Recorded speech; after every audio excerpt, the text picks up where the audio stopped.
Radio 2. Hi everyone, I'm Vernon Kay, and joining me in this week's Tracks of Our Years is Neil Tennant and Chris Law, better known to you and me as Pet Shop Boys. They'll be choosing the tunes that have inspired them throughout the years. Neil and Chris met in a London hi-fi store in 1981 and bonded over a mutual love for disco and electronic music, drawing inspiration from synth-pop pioneers like OMD, Soft Cell and Depeche Mode. They've sold over 50 million records worldwide in an astonishing career spanning 4 decades. From their breakthrough hits West End Girls and It's a Sin to working with such luminaries as Dusty Springfield, Liza Minnelli, Madonna and Lady Gaga, their songs have been at the forefront of electronic music. Pet Shop Boys began 2024 with a brand new single, Loneliness, from their current album, Nonetheless. They recently performed that single in Radio 2's Piano Room, as well as a brilliant cover of Mott the Hoople's All the Young Dudes. And they'll be playing 5 nights at London's Royal Opera House in July. And it's been announced that they will be closing Radio 2 in the Park in Preston this year. But to begin their 10-song journey, it's Neil, and he's chosen The Beatles and I Am the Walrus. I am he as you are, he as you are, me and we are all together. See how they run like pigs from a gun, see how they fly. I'm crying, sitting on a cornflake, waiting for the van to come. Corporation t-shirt, stupid bloody Tuesday, man, you've been a naughty boy, you let your face grow long.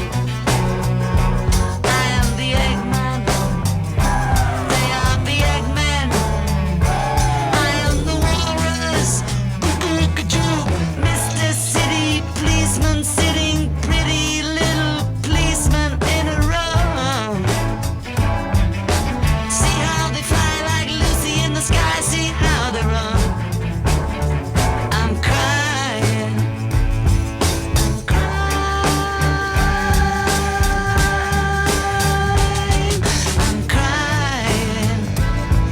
I'm crying, I'm crying.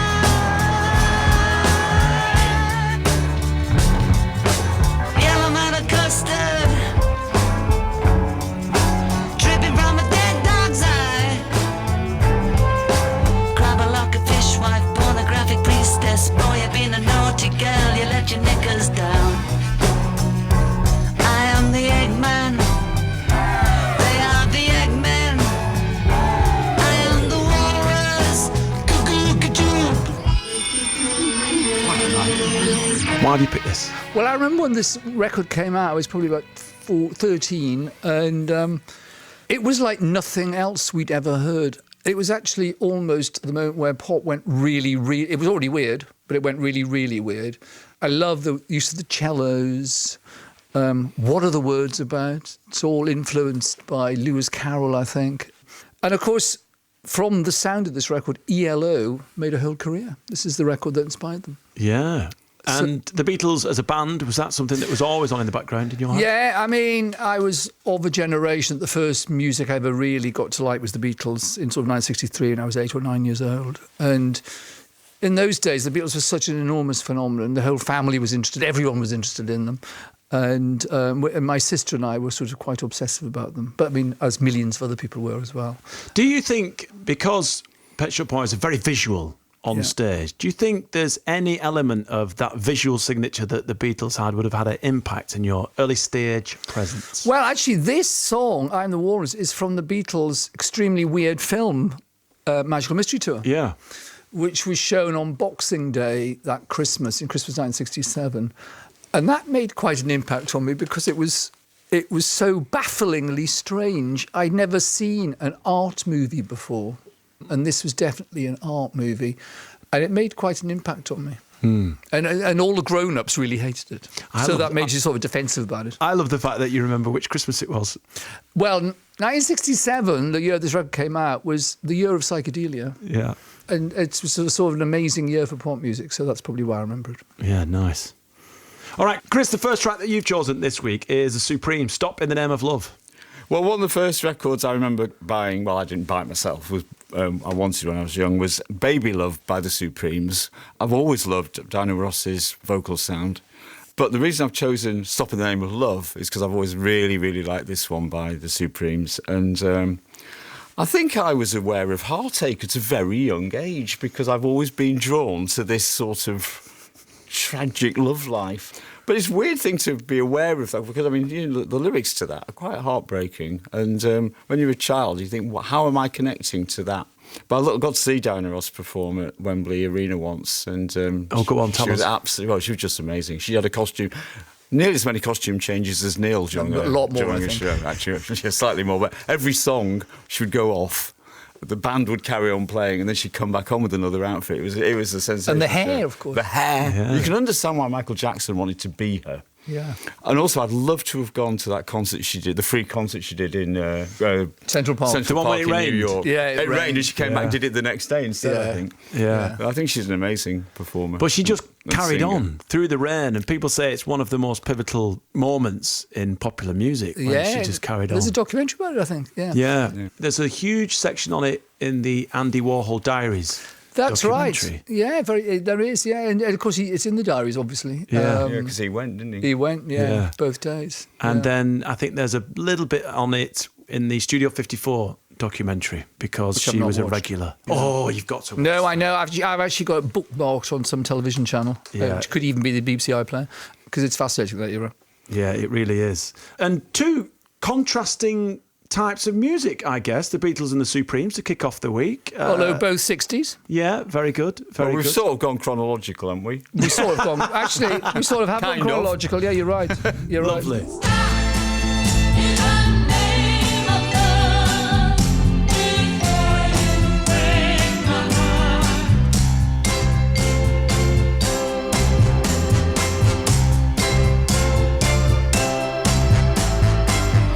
Baby, baby, I'm aware of where you go. Each time you leave my door, I watch you walk down the street, knowing your other love will meet. But this time, before you run to hurt, leaving me alone and hurt. Think it over. After I've been good to you. Think it over. After I've been sweet to you. Stop in the name of love before you break my heart. Stop in the name of love before you break my heart. Think it over. Think it over. I've known of your secluded nights. I've even seen her maybe once or twice. But is her sweet expression worth more than my love and affection? But this time, before you leave my arms and rush off to her charms, haven't I been good to you? Haven't I been sweet to you? Now, Chris's first choice was the wonderful entertainer Diana Ross with the Supremes, written by Motown's finest Holland Dozier Holland, and that was Stop in the Name of Love. He's followed that with the title track of the 1980 film Fame, delighting in all the leg warmers and the high energy leaping around the streets and over the cars and taxis of New York, as the students exploded from New York High School of Performing Arts, and Irene Cara burst into song with this. Baby, look at me and tell me what you see. You ain't seen the best of me yet. Give me time, I'll make you forget the rest. I got for me, and you can set it free. I can catch the moon in my hand. Don't you know who I am? Remember my name.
Chris, this is your choice. Why have you chosen this?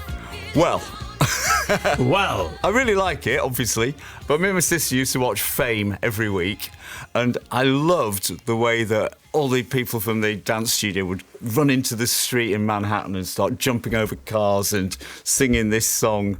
But also New York in the 70s was just an era that, I mean, we got there in the 80s, which still felt a bit like the 70s, but that energy that the place had, and the atmosphere of it all, and also I like the sentiment, I'm going to live forever, which obviously not, but it's kind of a nice idea. quite nitty-gritty.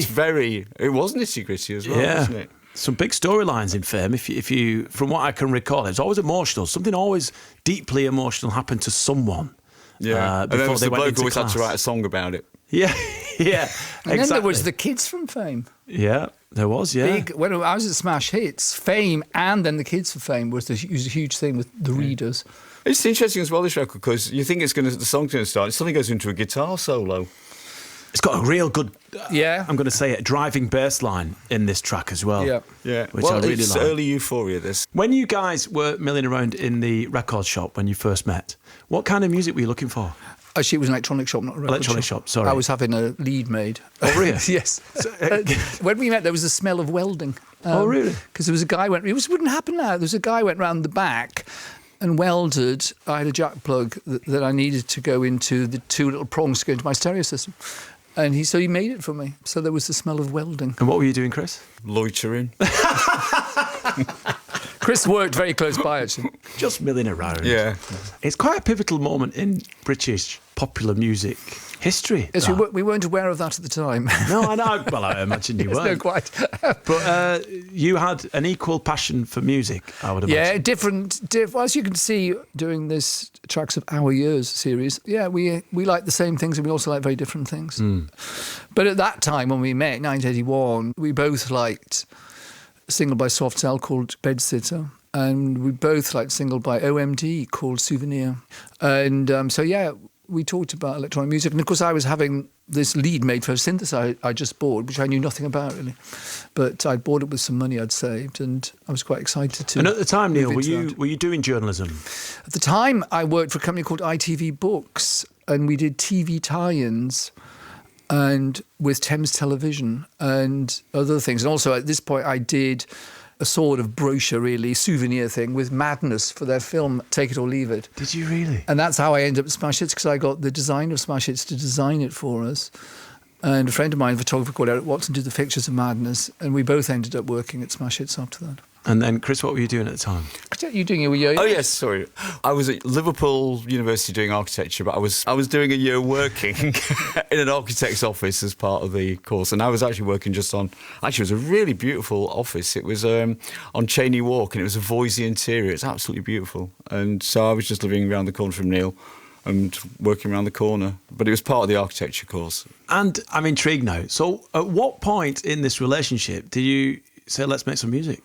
Just a few days later. Really? Well, remember, in 1981, it was quite exotic to have a synthesizer. Yeah. So exotic when I got it home from the music shop on Tottenham Court Road or Charing Cross Road or somewhere, I realised it didn't have a speaker. That's why I was in the shop in the first place, because I realised I'd have to get a lead to plug it into my stereo system, because I assumed it had a little speaker in it, which it didn't.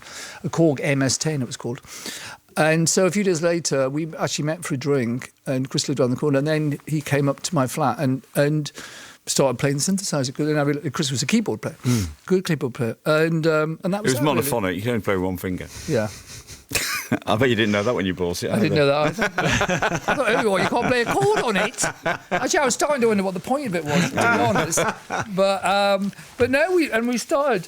My recollection, you know, I've learned to realise that memories aren't always correct, but we sort of became quite committed to it quite quickly because there was something there. And we wrote one or two songs, and then I booked a demo studio, and we used to go to this place in Camden Town and do demos, and then we'd go out for a Greek meal to Andy's in Camden Town, which we would still go to, actually. And we might go to a pub.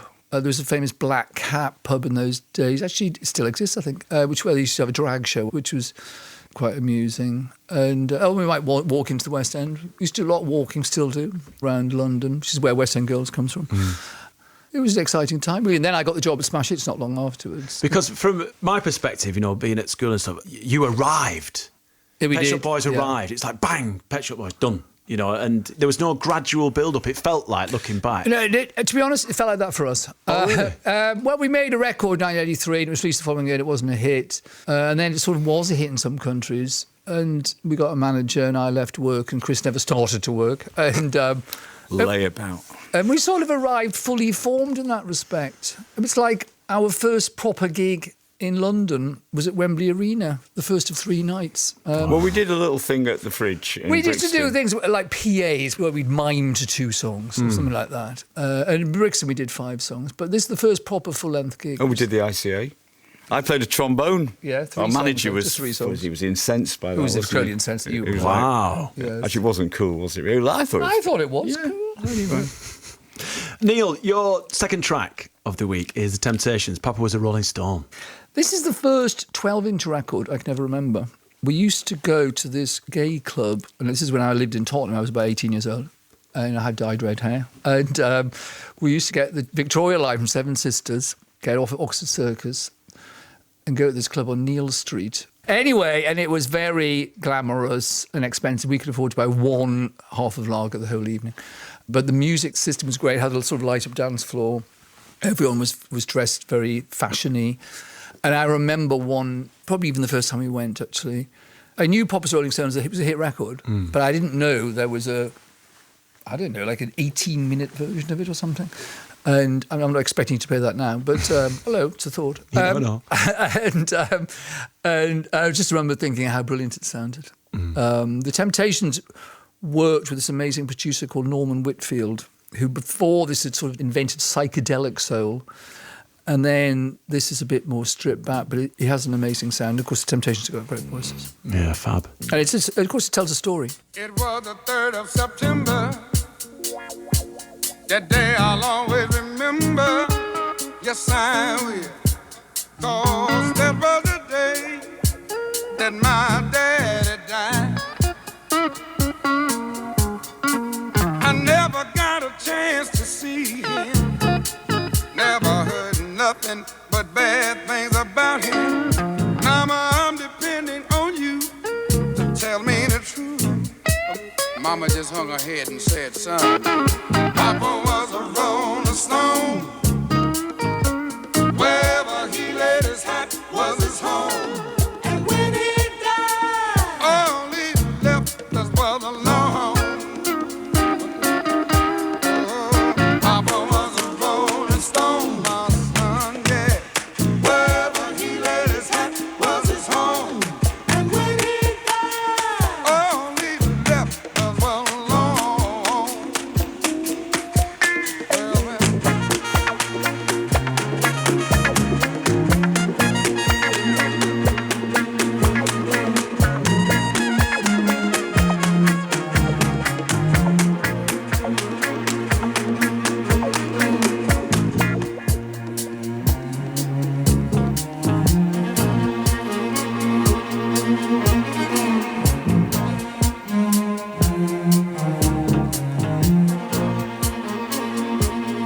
Hey, Mama, is it true what they say that Papa never worked a day in his life?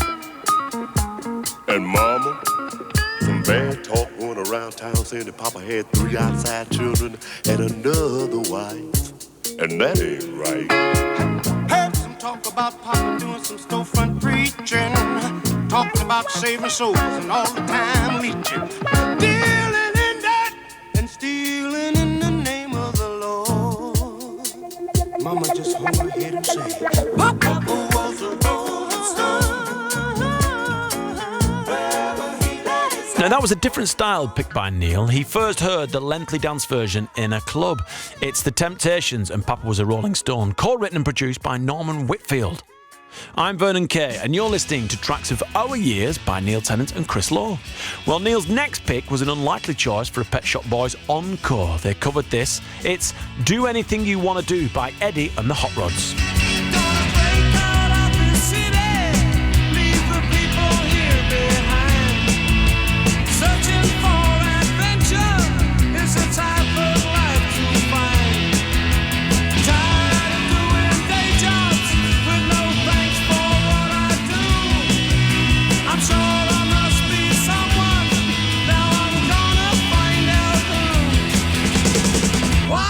don't you ask them what they expect from you?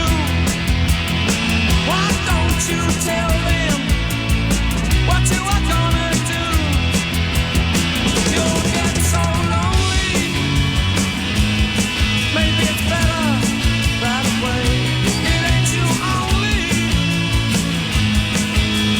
You got something to say. Do anything you wanna do. Do anything you wanna do.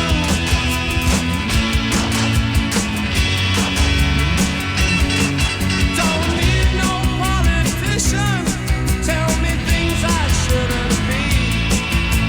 Neither no optician.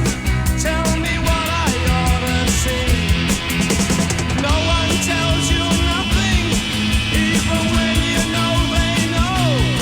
But they tell you what you should do. They don't like to see you grow. Why don't you ask them what they expect from you? Why don't you tell them what you are gonna do? You'll get so lonely. Maybe it's better that way. It ain't you only. You got something to say. Do anything you wanna do.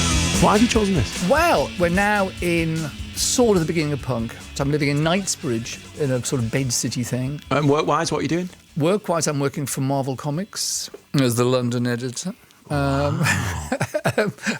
It's the first job I got when I left college. I got a job. I was working 3 weeks after finishing my degree. I was going to take a year off. As I always say, I still haven't taken the year off.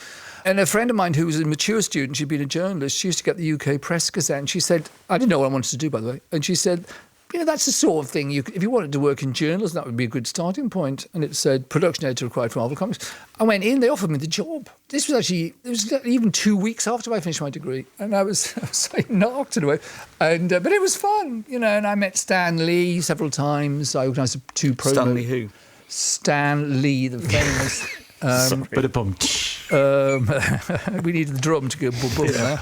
Anyway, I always liked music, and a friend of mine took me to see the Sex Pistols in March '76. I can't remember actually when this record came out, but it was around about that period. This was one of the first 12-inch records. As a gimmick, they released this on a 12-inch. And I've always loved the song. At one point, we actually used to play this as an encore. The Pet Shop Boys. Hang on, Neil. Hang on. You can't skip past the fact that you went to watch the Sex Pistols after an invite from a friend. That's a big moment. No, it was. It was March 1976. It was at the Nashville in West Kensington. And we got the bus up from Knightsbridge. And were you into punk? Well, this was the start of punk. Right. Yeah, no, I liked it because we liked the Ramones. And when it started, I thought, it was kind of like the Ramones. And because it was fast and short songs. The great thing punk rock, people forget now, did to pop music was it made songs shorter. You know, Bohemian Rhapsody was 5.5 minutes long. The average punk single would be 2 minutes. Yeah. Anyway, this was the concert where famously Sid Vicious beat up a member of the audience with a bicycle chain. And it wasn't very nice. It was horrible, actually. It slightly freaked me out. And I wrote a letter to the NME about it, and they printed it as... Did you use your real name? Yeah. It said, reader Neil Tennant of London, SW1, was there and writes. And I and their photographer was there, so they had a picture of Sid Vicious going for this guy. And it's still, there's a book called The Sex Pistols Files, still in print, and it's on page 3 of it. It's still there. I'm right at the beginning of The Sex Pistols. Anyway, in the Hot Rods, it's not really totally punk. There was a kind of pub rock scene in London at that point, which morphed into punk, which they were part of. But this is a beautiful sentiment. Do anything you want to do. And the bridge of the song, you get so lonely. Sometimes it's better that way. It's a bit like The Who as well or something. It's a very sort of wistful rock song. And as I say, in one of our tours, we actually performed it as an encore. Neil, were you in a group of people who were at the forefront of the trends in London back in the day? I certainly knew people who were. Right. Yeah. I wouldn't say that I was particularly, No. but I was always interested. And in those days, you used to read the music press, particularly the NME. And the NME meant that everyone around the country were interested. They could keep up with the latest hip American trends or punk and reggae. You know, was another thing happening around this time. And so, yeah, I used to read that religiously every week. Yeah. Chris, you've chosen Sharon Redd and Never Gonna Give You Up. Well, what a great voice she's got. Well, she had. I mean, she's no longer with us. I think she's probably one of my favourite vocalists of all time. During this period, we were going out all the time, and there were some amazing clubs there. There was like the Embassy, Spats, I could get on the guest list because of being at Smash Hits. Busby's. Actually, we got to see Sharon Redd perform at the Embassy one. She did a PA. Actually, I think she sang live. No, she sang live, yeah. And she was an amazing performer. And anyway, this song, if you play all of it, which you probably won't do, you'll hear the start of our love affair with the hand clap. It's true. Which we would put... She's still in full flood. We would put on everything. There's a bit where the hand claps go clatter from side They to pan side. from side to side. And if you're in a club, they would shoot across the disco lights above the dance floor, and it was just magical. And we would try and put that in almost every 12-inch that we did. Did you two go out quite a lot? Well, when I joined Smash Hits, you got invited to things. Yeah. You know, like the launch of Wham! Make It Big. At that Did club. we go to that? I certainly went to it. Yeah, with the Smash Hits people. Okay. So, yeah, I used to go out 5 nights a week, really, till quite late, 2 or 3 in the morning, and then get up and be at work at 10 o'clock. That's nothing. New Yorkers used to do that and then go to the gym. Oh, hang on. And then go to work. I want to get to New York. New Oh, York's okay. got its own section All right, in okay. this. All right. You know how obsessed I am with that little bit of the story. And you'd go to disco PAs. I was at Smash Hits. I was the person that liked the dance music. And there wasn't many people in music journalism who liked dance music. So all the PRs would call up me. I remember PR from Warner Bros. Phoning me up one day and saying, "We've got this new New York thing." I thought, great. The record's good. It's not great, but it's good. I think you might like it. I'm going to send you up the 12-inch, see what you think. I said, okay, who's it by? And she says, oh, it's this young singer. She's called Madonna. And it was Madonna's first single. Tell me you've still got that. I think I do. Yeah. Years ago, I threw out all my LPs. When we, You did not? But I kept the 80s 12-inches because I thought, irreplaceable. Chris would come to the dance things quite often. We did go and see Sharon Redd at the Embassy, and she performed this song. And then the following day, I interviewed her on the telephone. We did a little one-page piece in Smash Hits because the record was a hit. We made a cassette in 1983 when we were getting really quite serious of bits we liked of records to play to producers to say, this is what we like. And one of the bits was the breakdown in this record where the hand claps pan and the strings keep playing. And actually, we did it in something quite recently, didn't we? I think we've done it in the last year. I can't think what it is now. So yeah, it was. This was a very, very big record for us. And were you energised by the London scene? Did you? It sounds like you bounded out the front door, went to work, got changed, went out, collecting ideas musically, and I guess fashion-wise and everything else that was going on. Well, I was got club music in clubs. It was probably more from club music, to be honest, that we would hear records all over the place, actually, in clubs. But yeah, it was very energising. And also, let's not forget, I was on expenses. Many years later, I'll give you a hand clap for that. when Pet Shop Boys had happened, I met the publisher, who was a young guy, in fact, of Smash Hits, and he complained to me about my expenses. Anyways, it was all water under the bridge, but I used to buy 12 inches on import. But yeah, I used to write about them too. Well, it's an expense, You're listening to music at Smash Hits magazine. Exactly. Why not? Yeah, it deserves a guest list. Yeah. I'll never give you up. No, I'll never stop. Keep it running, just keep coming for more. I'll never give you up. No, I'll never stop. Keep it running, just keep coming for more. Your heart has touched me. It was so funny when I laid eyes on you. Your touch just thrills me, and your loving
Boys with Vernon Kay. Radio 2. That's a great dance record. Never Gonna Give You Up by the New York R&B singer Sharon Redd. And Chris Law has stayed with a similar genre of song. This is the debut single by Korea, Let Me Love You Tonight. Oh, your smile is carved in stone, and your eyes say take me home. You and I could spend a night of romance, living a lie. But when the morning comes, will I still want you? Will I still want you? No, will I still want you?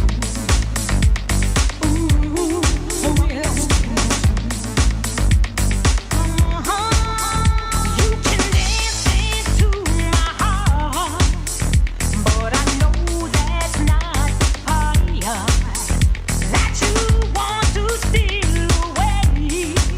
So when the morning comes, there'll be nothing left to say. Let me love you for the night. I got to have your love.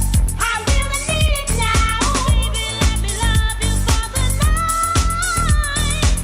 I know you want my love. My love will treat you right.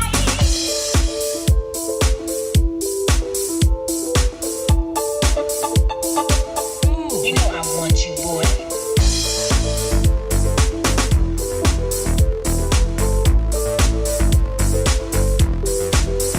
We all need to love today, but the heart will surely pay.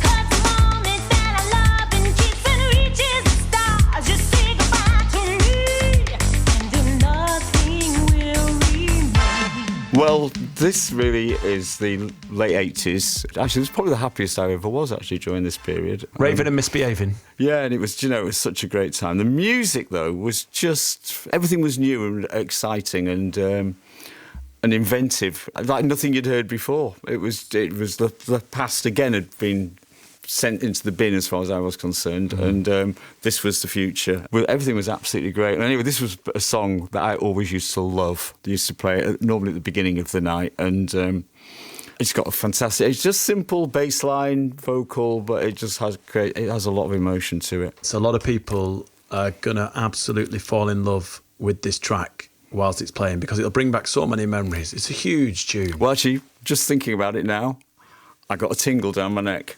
Yeah. And that's the impact that this song has on me. Yeah, absolutely. And is this pre or is it post New York for you guys? Well, we're still going to New York. Yeah. To me, this is London, going out every weekend. I remember once we went to this rave somewhere, and we were due to fly to Japan the next day, and I was in a field in the middle of nowhere. And anyway, somehow, I don't know how, I managed to get to Heathrow. I thought that day, because we were flying on a Sunday, that rave was on the front of the news of the world. I was thinking, I was there at that one. As you're boarding the plane and leaving the carnage behind I was on that. I was there. It was funny. good. Yeah. Well, let's talk about New York, because New York's had quite an influence on you guys, hasn't it? The music scene and the dance scene and the city itself. Yes. Well, this was because of the music we liked. We've often told the story about Chris loving this record called Passion by the Flirts. It was produced by a guy called Bob Bio.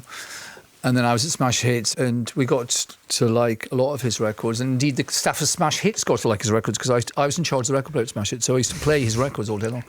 I went to New York to interview the police, and I met Bobby O. Deliberately, I got a meeting set up, and he offered to produce us.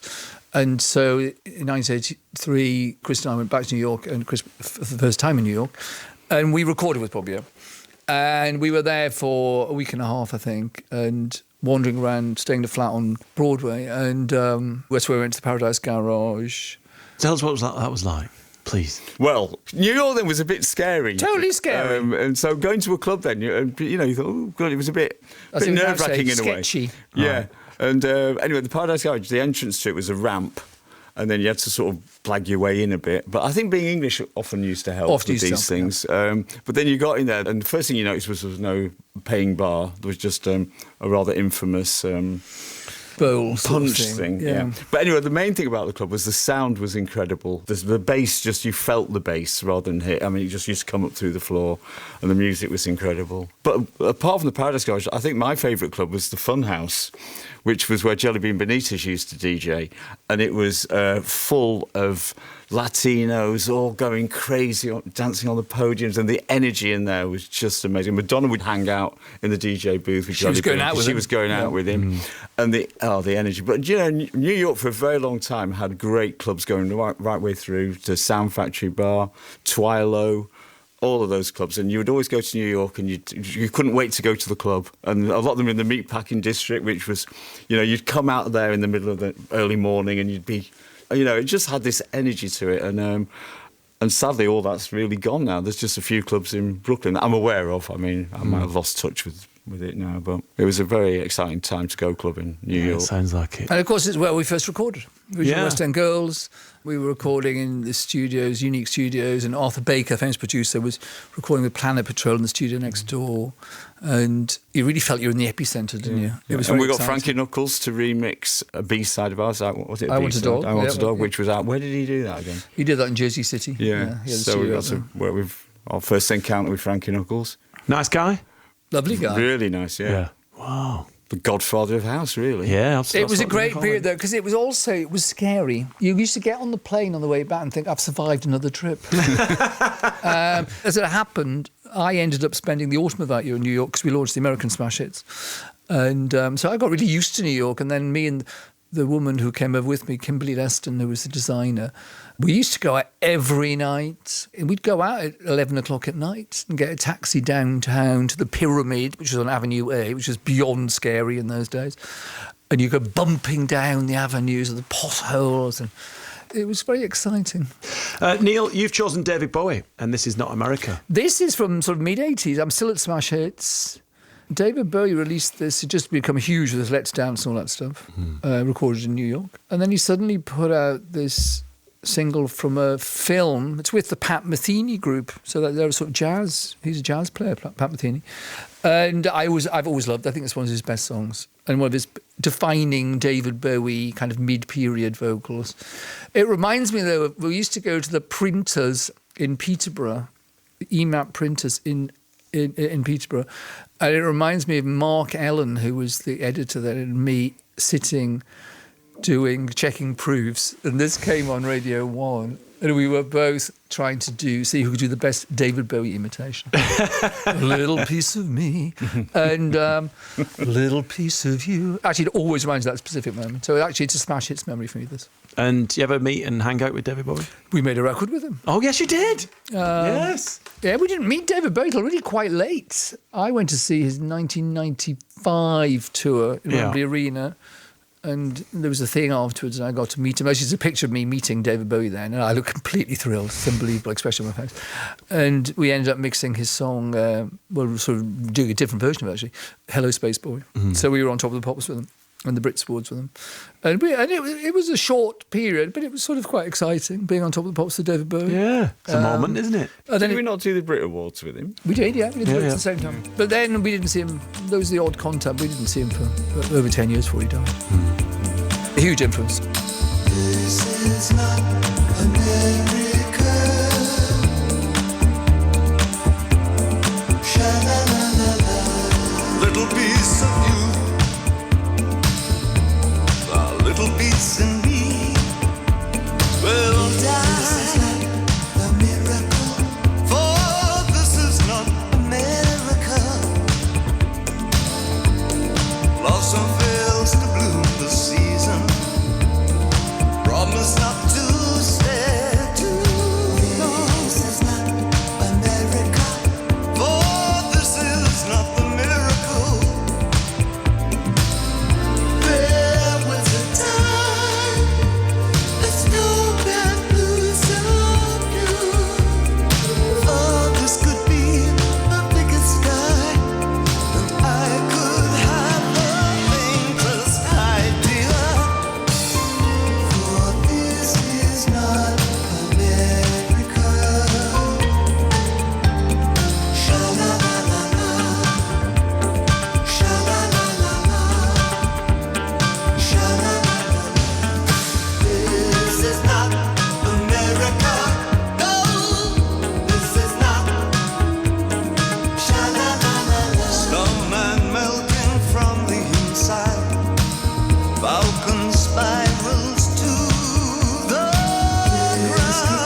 Neil Tennant's penultimate pick was This Is Not America by David Bowie, taken from the soundtrack to the 1985 film The Falcon and the Snowman.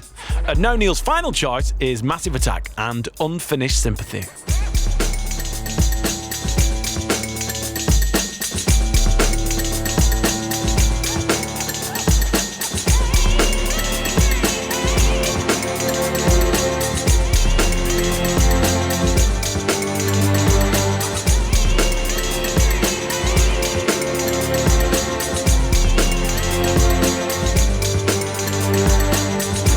I know that I've imagined love before, and how it could be with you. Really hurt me, baby. Really hurt me, baby. How can you have a day without a night? You're the book that I have opened, and now I've got to know much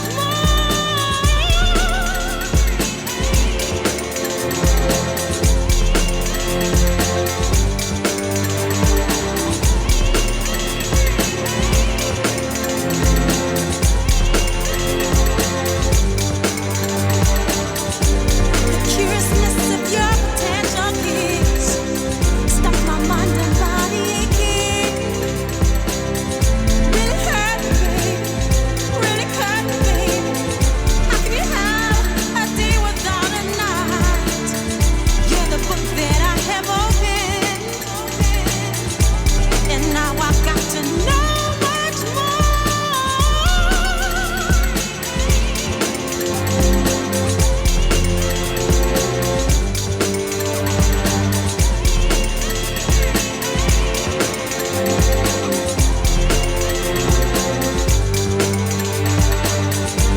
Like a soul without a mind, in a body without a heart. I'm missing every part. Like a soul without a mind,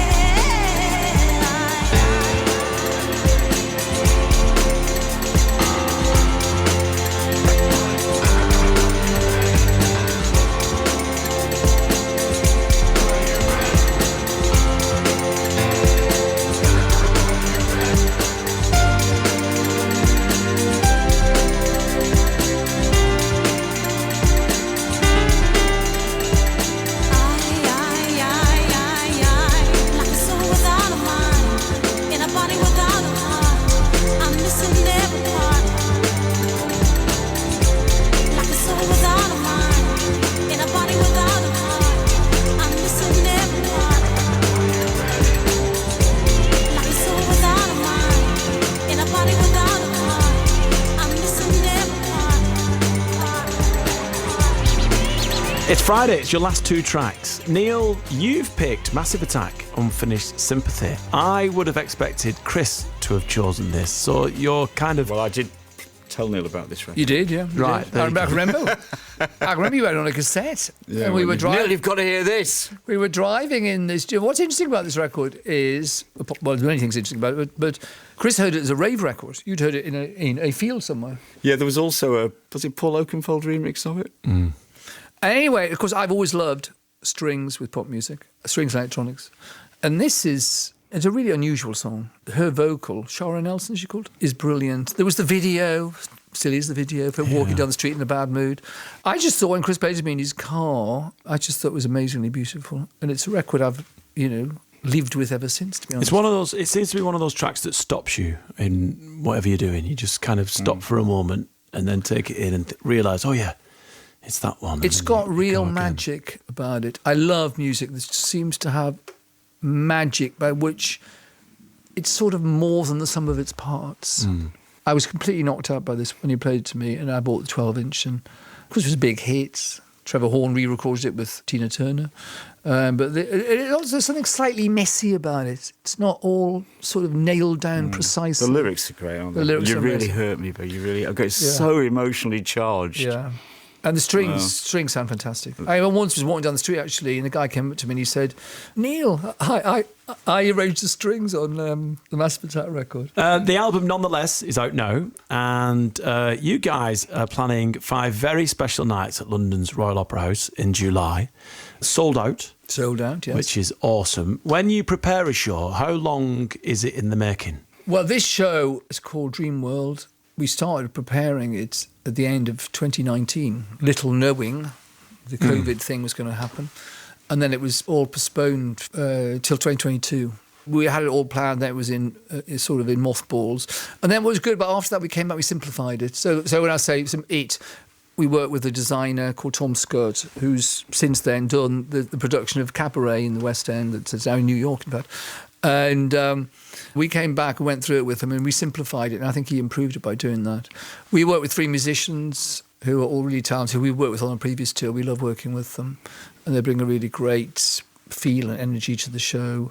So yeah, it takes quite a while to put it together. There's all the film content. We've put a couple of new songs in this version of the show. But yeah, no, they take quite a long time to put together.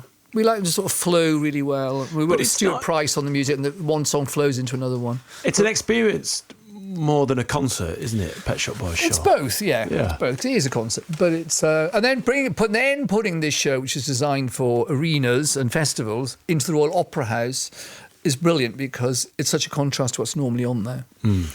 And so people sit or stand, and our manager was telling us a funny story. On the first time we played it was in 2016, and just before the lights went down, someone from the Royal Opera House said to Angela, our manager, of course no one will stand up because no one stands up in the Royal Opera House. And Angela said, oh, are you sure? She said, no one ever stands in the Royal Opera House. The lights went down, the entire audience stood up. I would have stayed sitting. I'd have been, get down, I want to sit. Hate it when people stand up in the seats. Grump. Yeah, behave yourself, Chris. Maybe for the encore. Yeah, all right. With your popcorn and your ice cream. Yeah. And also, big news, you're going to be closing Radio 2 in the Park in Preston, which That's is fab. right. Yeah, of course, Chris, is a local boy there. Well, a lot of More or rivalry. less. Is there? Blackpool, yeah. I'm just down the road. Yeah, big guest list. I'll be able to stay at home. Exactly. It's like when I described people in Sunderland as Geordies, I got booed. Yeah. I thought Geordie was used in a more general way for the North East, but no, it's not. Yeah, that's exciting. Yeah, we're looking forward to it. Yeah, good. Very excited. Chris, the final track of the week, which has been an absolute joy, and it really is, it's a delight to sit and chat to you both. Thank you. Because you've got so many great stories. And in a kind of selfish way. Well, no, but in a selfish way. That's why. In a selfish way, it's everything that I wanted to experience, but I couldn't. You know what I mean? Yeah. The clubbing in London in the 70s and the 80s, and then late 80s in New York. I would have adored and loved to have done all of that, but unfortunately, You can watch the documentary. I'll watch the doc. Yeah, exactly. Thank you, Neil. You've chosen Roy Orbison, and I love So Beautiful. Yeah, well, I've been spending quite a bit of time with my mum recently, and Roy Orbison is one of her absolute favourites. So I've been listening to quite a lot of Roy Orbison. I like him as well. And he did a great concert with Bruce Springsteen and K.D. Lang and Elvis Costello, which was on television. It was all shot in black and white. It was amazing. We were in LA. And what a life he had. I mean, gosh, anyway, you can feel that in his voice. But one of my favourite songs by him, if not my absolute favourite, is A Love So Beautiful, which is written with Jeff Lynne of ELO. And I just think this can reduce you to tears. Maybe you don't want this on a Friday. get ready for the weekend. But if I'm feeling a bit low, I'll put this on, and it's quite something. Actually, we're very... And his voice is so fragile because I don't think I think he must have done this. I think he didn't. He died not long afterwards. Yeah, I think, yeah. So but his voice isn't at its strongest, but it's definitely got an emotional quality to it. Well, we've ended the week on an emotional. Is it a high or a low? Well, I don't know. Unfinished Sympathy and A Love So Beautiful. Yeah. Well, it's a nice arc for the week, isn't it? Exactly. Exactly. We've had 10 great tunes, and once again, thank you so much for spending time Thanks, with us. it's been fun. Yeah. Really appreciate it. The summer sun went down on our love long ago. But in my heart I feel the same old afterglow. A love so beautiful in every way.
Finishing the week is one of Chris Law's choices and his mum's favourite. That was the big O, Roy Orbison, and the gorgeous A Love So Beautiful.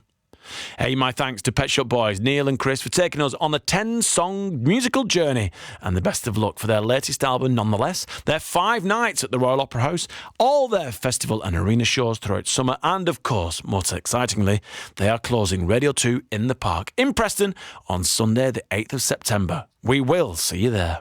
Don't miss Tracks of My Years next week when I'll be joined by acting royalty, the one and only Maximus Decimus Meridius, Russell Crowe. I'm Vernon Kay, and thanks for listening to Tracks of My Years. This is Radio 2. On BBC Sounds. And on your smart speaker. Play BBC Radio 2.